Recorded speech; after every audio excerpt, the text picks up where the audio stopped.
Hello, আসসালামু আলাইকুম। এই যে আমার মেয়ে সকালে কলেজে যায়, ভার্সিটিতে যায়। তাই আমি রাত্রে মেয়ের জন্য একটু নাস্তা বানিয়ে রেখে দিই। এই যে আদা বাটা, তারপরে ইয়ে জিরা বাটা,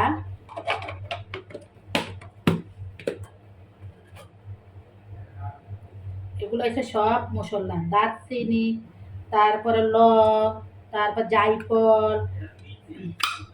জায়ফল, তারপরে এলাচ, দারচিনি, ইয়ার জয়ত্রী, সব কিছু মশলা দিয়ে মাংসটা আমি ভালোভাবে এই যে লবণ দিতেছি, লবণ দিয়ে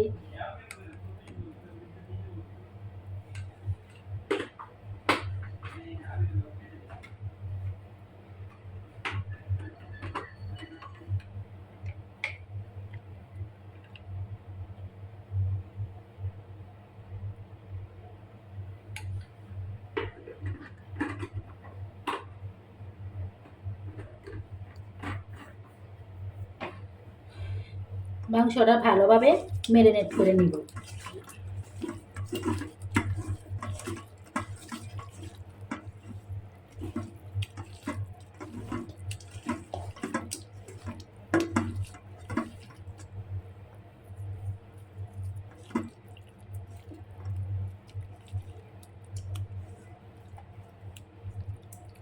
এই যে ম্যারিনেট করে মাংসটা আমি এইভাবে ফ্রিজে আমি রেখে দিব।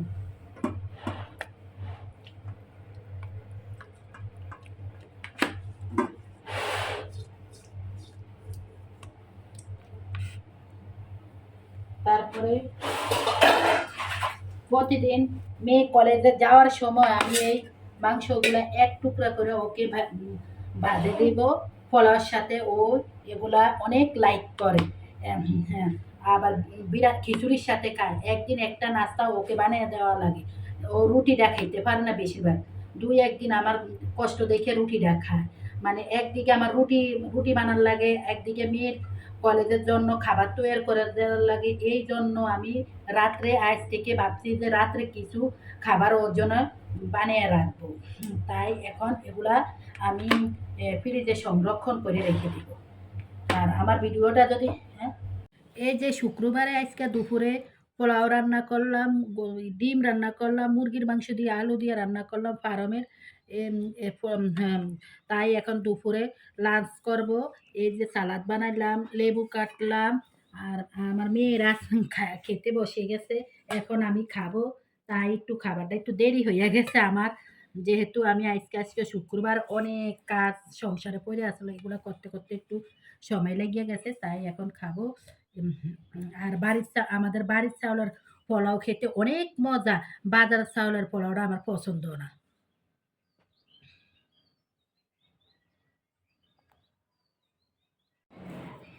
এই তো বোধহয় আমার আম্মু আর খাল কাজিন বাইরে থেকে শপিং করে নিয়ে এসেছে। এই তো এসেছে, তারা বাইরে থেকে বাজার করে নিয়ে এসেছে। খোলা পিঠা বানানোর জন্য এই পাতিলটা আনছি, আর একটা পাতিলের সাথে এই সরাটা আনছি। গরুর মাংস রান্না করলে সিলভারের সরার মধ্যে রান্না করলে উপরে তৈলাক্ত উঠে, এই জন্য আমি এই ঢাকনাটা আনছি। আর এটা আনছি ওই যে জল বিড়া, মানে এটার মধ্যে কিছু পাতিল পুতিল রাখার জন্য এটা আনছি। আর আনছি এই যে লোশন, আর এই যে তেলটা, এই রবনত্ন তেল ছাড়া আমি দিতে পারি না, এই জন্য এই তেলটা ইউজ করি। আর আজ বিকেলে আপনাদের আঙ্কেলে এই যে আমাদের রাইস কুকারটা নষ্ট হয়ে গেছে, তাই এই রাইস কুকার অল্টারনেটে কিনে আনছে। এই এই ছিল আজকের আমার শপিং।